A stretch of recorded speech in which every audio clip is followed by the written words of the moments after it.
The pop Pacific, as defined by Dr. J, is a broad space that exists along the Pacific Rim, which, through the presence of U.S. military bases since the end of World War II, has seen interconnecting two-way flows of popular culture influence since the late 20th century. I'm a historian, so I like pushing paradigms back into the past to test them and find a diachronic narrative that helps explain them. I'm not an ethnomusicologist, so I try to focus on business and markets and the way they interact with popular music as an art and as mass manufactured product. My analysis of music is designed to understand the way that popular songs reflected the moods, economic realities, and geopolitical relationships of the pre-war period. This involves something that Hosokawa Shuhei has talked about, the slogan in Meiji Japan that attempted to frame the conflict between modernity and tradition, foreign and Japanese. That slogan was Wakon Yosai, Japanese spirit, Western technology. Because I am applying this idea to China, Taiwan, and Korea as well, and because as a design term it fits a little better in terms of business strategy in all of these cases, I'm going to use an alternate term for the same thing. I'm going to use the term Maya, M-A-Y-A, which stands for most advanced yet acceptable, a term coined by Raymond Loewy, who lived from 1893 to 1986 and was a famous engineer and designer in the United States. Loewy used the term Maya to describe the way in which uh, things looked new but still needed to be recognizable to the people who were going to use them. So I'm using it to describe the way in which popular music technology and artistry followed a similar process of development throughout the Pacific region. My argument is that the pop Pacific existed in the early 20th century as well. I'm going to go over transnational influences from developing national markets throughout the Pacific region and how they influenced each other. And I'll talk about simultaneous technological developments that occurred across the globe, not just in the Pacific. I'll talk about transnational sojourners, people singing and music professionals who carried music between contact zones. I'll talk about the development of early production organization, which favored modernization. So, contact zones were the major place where societies exchanged these developments, mostly as business or modernization related ideas. In the pre-war period, the pop Pacific is a little harder to see because developing national music markets and traditional music had more weight than they had in 1945. But we'll look to see if we can find the pop Pacific before World War II. Record players and recorded music arrived in Asia almost simultaneously with their arrival in Europe and the United States.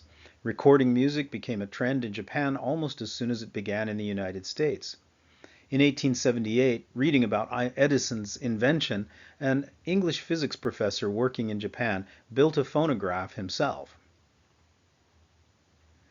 By the early part of the 20th century, there was a developing record industry in China, Japan, Korea, India, and Indonesia, as well as peninsular Southeast Asia. By the 1920s, we can say for sure that what we call popular music existed as a product and was backed by industry. The industry, in all cases, included American, European, and local recording and distribution businesses. In their early decades, these industries grew without government protection. Most started by recording traditional folk songs and musical styles, but all quickly evolved popular music recordings that mixed Western and traditional music styles, systems, and instrumentation, and created both stars and fandoms on a national level. For all intents and purposes, we had what we might call popular or modern popular music. The first method of distribution was sheet music, then records, then radio. When the Japan Broadcast Corporation, later known as NHK, started in 1925, it was primarily for news. Very quickly, though, it began to broadcast music programming as well.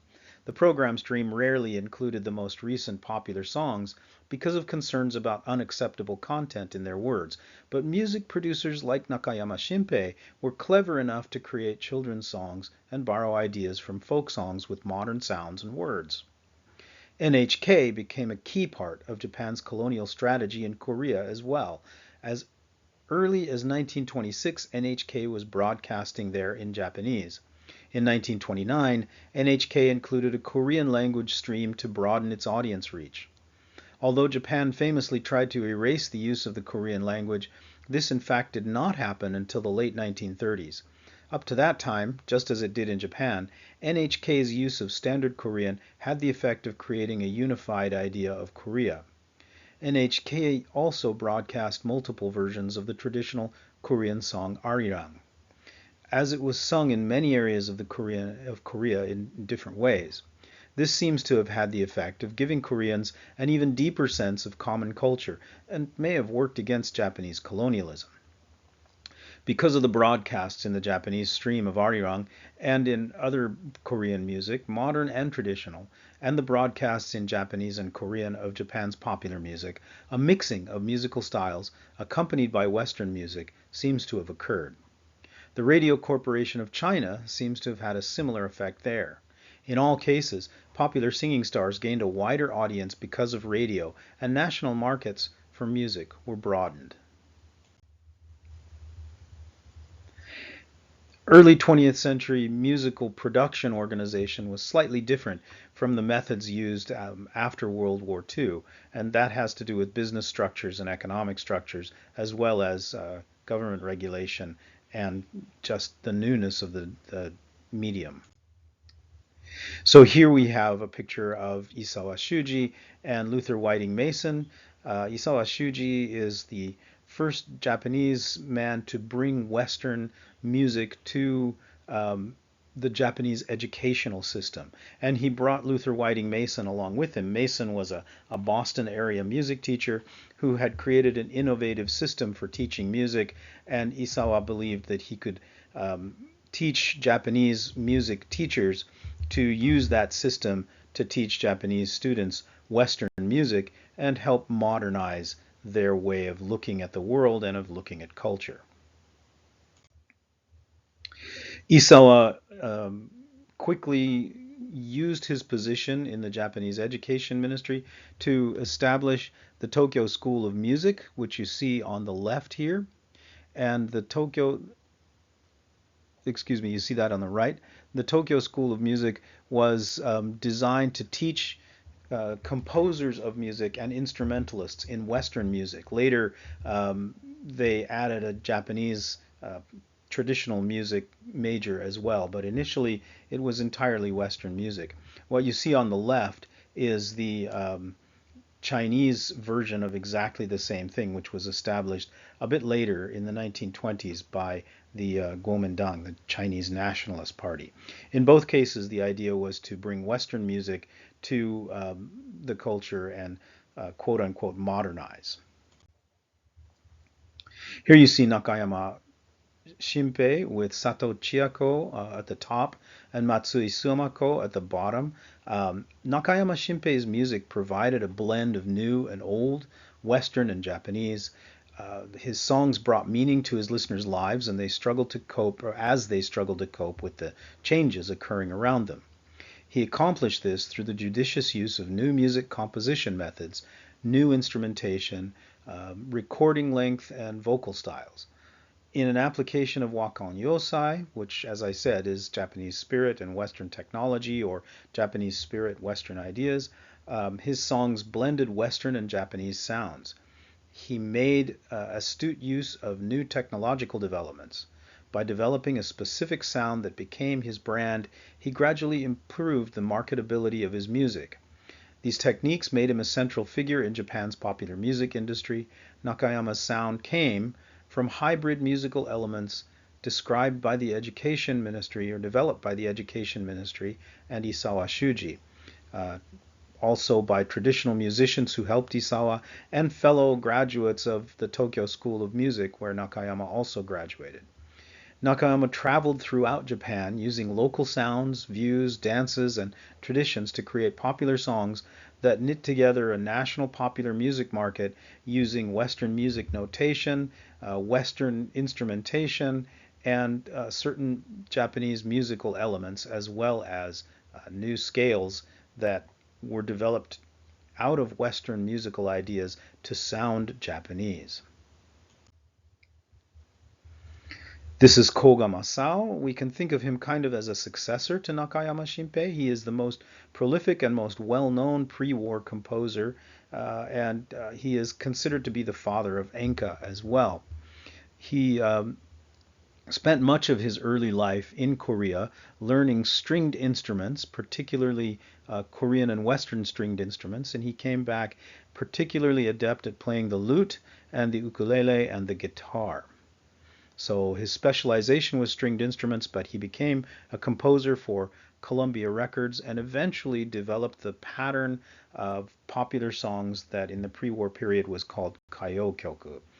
This is where enka and light music came from. This is Li Jinhui. Li Jinhui is a Chinese composer who created a school for musicians, dancers, and actors. And then through the school, he created a troupe of girl singers who were supported by a backstage crew of boys that all came from the school.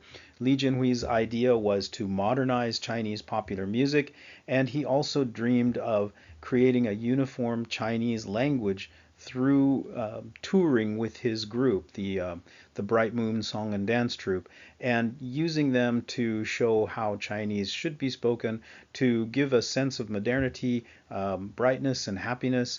And he also brought them to Southeast Asia in the hope of spreading Chinese as the modern Asian lingua franca.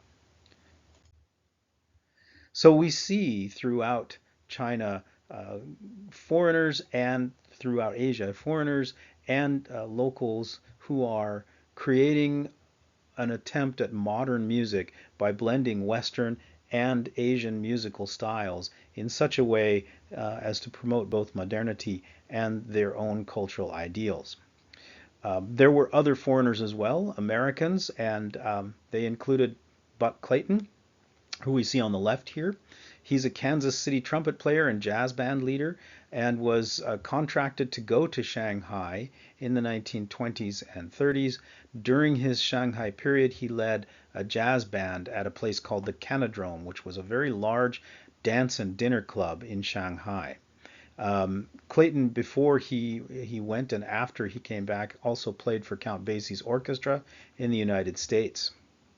His importance, according to Andrew Jones, who wrote the book Yellow Music, which is about Chinese popular music, and the word yellow music was used at the time for pop music because it sort of denoted the idea of pop music as kind of degenerate and sexual in nature.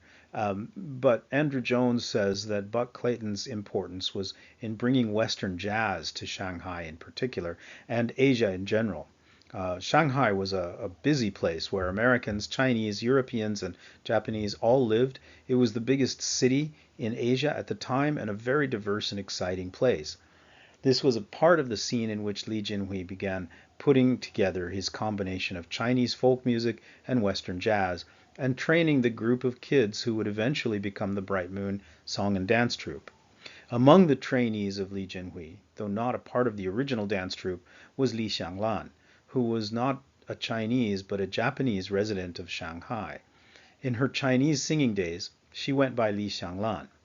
As Japan began trying to influence and then colonize China before and after World War II, she was very in demand as someone who could speak Chinese fluently but was Japanese. An accomplished singer, she starred in movies like the Japanese Shina no Yoru, which is China Nights, which was a romantic kind of propaganda drama about a Japanese officer marrying and taming a wild Chinese girl. The metaphor is pretty obvious. Japan taming of China will make it civilized. Japanese knew her at first sight, or at first as Li Koran, so most Japanese didn't know that she was Japanese. They thought she was Chinese, and Li Koran is the Japanese pronunciation of Li Xianglan. Then during World War II, she moved back to Japan and began using her Japanese name, Yamaguchi Yoshiko.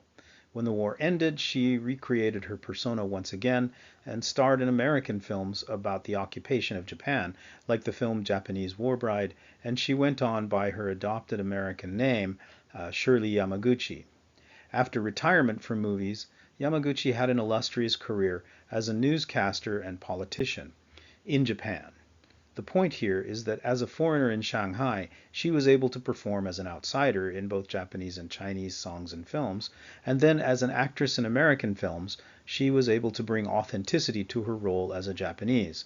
Her status as a foreigner in all cases giving her the authenticity to play and sing a role that made her sympathetic to her audience and yet also seem real.